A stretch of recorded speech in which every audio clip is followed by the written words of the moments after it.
apakah semua orang yang puasa bisa mendapatkan 4 kemuliaan tadi atau tidak? Ini poinnya. 4 itu kalau digabungkan jadi takwa namanya.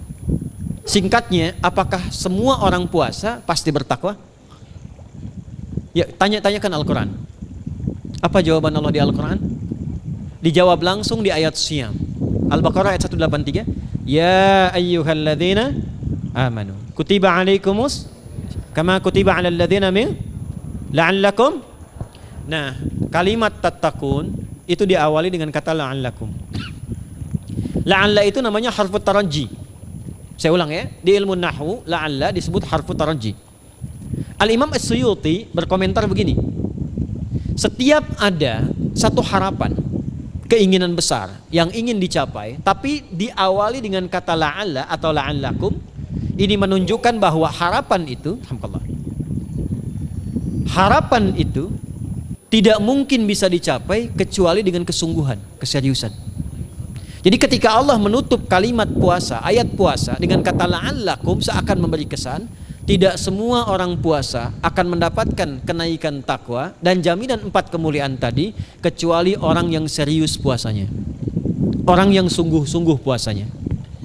Karena itulah untuk menunjukkan kesungguhan itu, bagian terakhir kita, Nabi memberikan 3 amalan utama.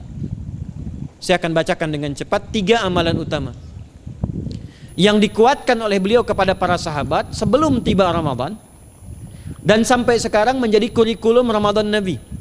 Jadi kalau ibu bapak ingin mengeluarkan kurikulum Ramadan Nabi, nanti bikin agenda saat Ramadan ya, supaya nggak pusing nanti kalau masuk hari pertama apa yang dikerjakan, hari kedua apa yang dikerjakan, subuh apa, siang apa, sore apa.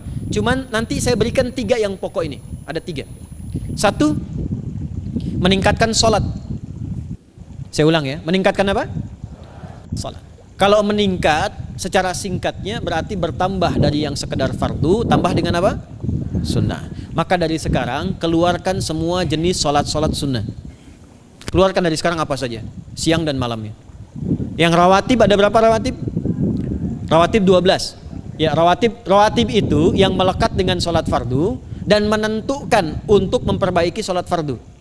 Menambah. Jadi kalau kurang khusyuk ditambah dengan sunnahnya disebut rawatib. Bisa sebelum, bisa setelah salat fardu. Ada 12 dari hadis Nabi sallallahu alaihi wasallam. Man shalla isnatai asyrata raka'atan, siapa yang salat 12 rakaat fi yaumin wa lailatin, yang mengiringi salat fardu siang dan malam. Ya, bunyalahu bihinna baitun fil jannah, maka akan dibangunkan baginya satu rumah di surga kalau konsisten menunaikan 12 itu sampai meninggal dunia. Sahabat yang mendengar itu mengatakan kompak semuanya, sejak mendengar hadis itu kami usahakan istiqomah sampai meninggal tidak meninggalkannya. 12 itu 2 sebelum subuh, cepat. 4 sebelum zuhur, 2 setelah zuhur, 2 setelah maghrib, 2 setelah isya. 2 rakaat sebelum subuh, 4 rakaat sebelum zuhur. Kalau nggak bisa 4 rakaat karena terbatas waktunya, boleh 2 rakaat khusus untuk sebelum zuhur. Kalau nggak bisa 4, boleh berapa? 2. Dalilnya hadis Ibnu Umar radhiyallahu taala anhuma. Kata beliau, hafidtu asyra rakaatin, saya hafal 10 rakaat dari Nabi sallallahu alaihi wasallam salat sunnah. Maka menyebutkan sebelum zuhur 2 rakaat. Baik, jadi 12 ya. 2 sebelum subuh, 4 sebelum zuhur, 2 setelah zuhur, 2 setelah maghrib, 2 setelah isya. Ini yang disebut dengan rawatib. Jamak dari kata ratib. Di luar ini mutlak. Mutlak ini ada yang berdampingan dengan salat fardu, ada yang terpisah. Contoh yang berdampingan, 4 rakaat sebelum asar. 4 rakaat ini bukan disebut rawatib, tapi salat mutlak. Cuma waktunya berdampingan dengan salat fardu. Jadi dia nggak memengaruhi sholat fardu, cuma punya keutamaan sendiri. Apa keutamaannya? Hadis Ibnu Umar radhiyallahu taala anhuma, ketika beliau menyampaikan qala Nabi sallallahu alaihi wasallam rahimallahu ra'an shalla qabla al-asri arba'an.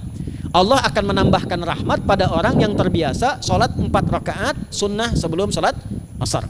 Jelas ya? Baik. Kemudian apalagi setelah itu? Sholat di antara 2 adzan dan 2 adzan ini, adzan dan iqamah. Ya, di antara adzan dan iqamah. Tahiyatul masjid. Apalagi misalnya salat duha. Duha dibagi 3. Awal duha itu kurang lebih 1,5 jam setelah salat subuh. Subuh sekarang misal 4:30, maka jam 6 muncul awal duha. Namanya syuruk. Saya ulang, salat apa namanya? Syuruk itu salat awal duha. Jumlah rakaatnya 2 rakaat.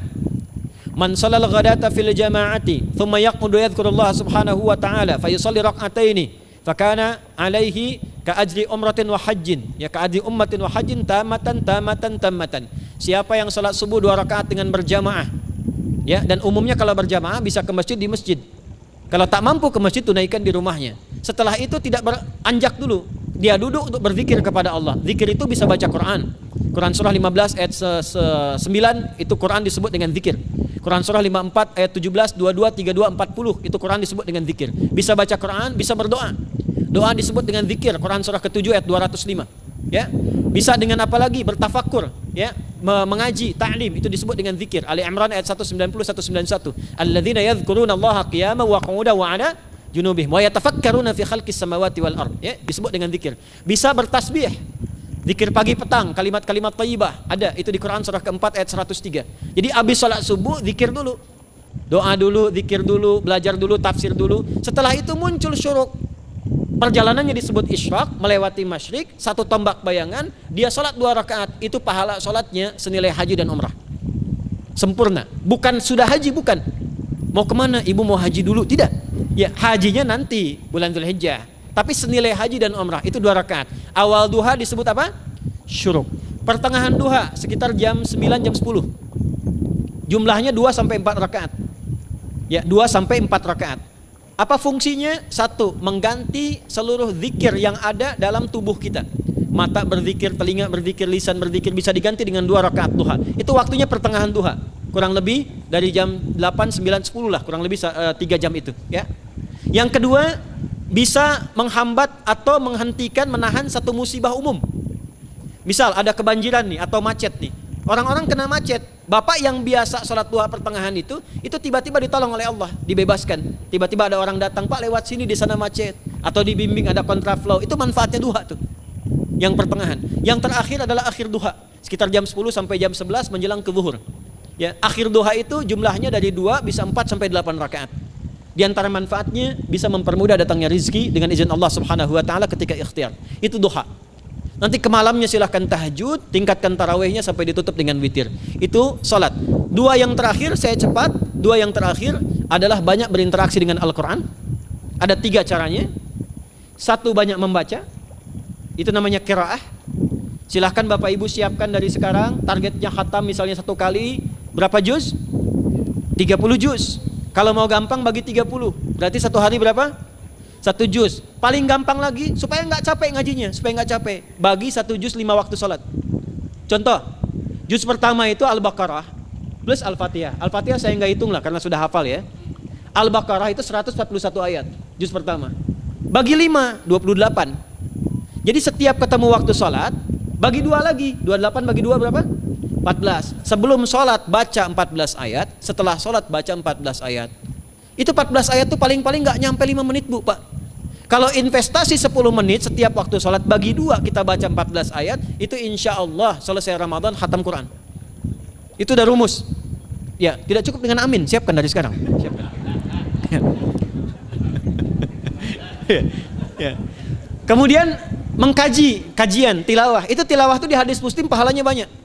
Ya, majtama'a qaumun fi baitin min buyutillahi. Ya, kita ngajinya Quran hadis ya, biar ya, lebih kuat dalilnya. Majtama'a qaumun fi baitin min buyutillahi yatluna kitaballahi wa yatadarasuna fima bainahum. Ya, siapa yang bisa tilawah Quran, ngaji, tafsir, keluarkan misalnya untuk Ramadan 10 hari saya pengen tahu Al-Fatihah. Itu ketika dilakukan punya 4 keutamaan. 1, ghasyiyatuhum rahmah. Selama ngaji rahmat Allah dibentangkan. Kalau pengen doa cepat dikabulkan, kalau istighfar diampuni. Yang kedua, awas ini nazalat alaihimus sakinah, diberikan ketenangan dalam jiwa. Bapak Ibu pengen di rumah tangga nyari sakinah, isi dengan Quran di rumah. Amalan terakhir infak.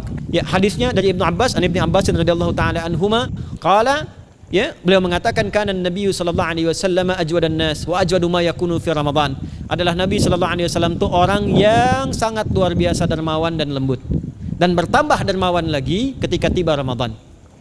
Apa yang dilakukan Nabi? Mensupport sahabat, siapapun yang punya anggaran untuk infak, disiapkan sebelum Ramadan. Jangan berpikir banyak Bu. Yang penting ada anggaran, 30.000 nggak ada masalah. Setiap hari 1.000, tidak harus uang, makanan. Pernah dengar hadis ini nggak? Siapa yang memfasilitasi bukaan orang puasa walaupun dengan sebiji kurma dan sehirup air, maka dia mendapatkan pahala seperti orang puasa itu tanpa dikurangi sedikit pun. Ada? Hadisnya sahih di At-Tirmidzi. Tapi bukan berarti nyari kurma ke Tanah Abang setiap hari satu. Terus minumnya satu sedotan aja ganti-ganti dah. Ya, maksudnya apa? Yang paling minimal kita bisa keluarkan. Itu pahalanya 700 kali lipat dikali 10. Paling standar. 700 kali itu standar biasa di hari ini. Dalilnya Al-Baqarah ayat 261 yang dibacakan Adinda tadi kita itu. Ramadan kali 10 lagi.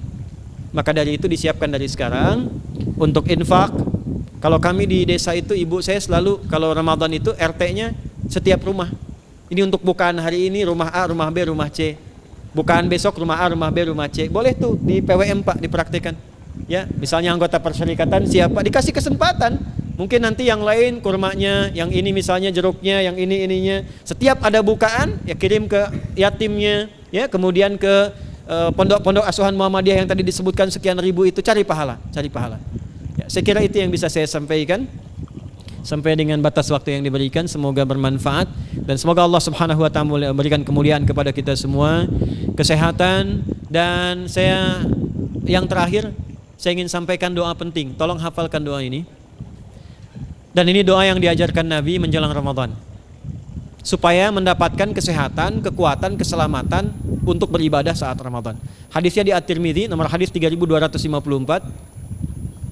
Qala, langsung saja qala Nabi sallallahu alaihi wasallam.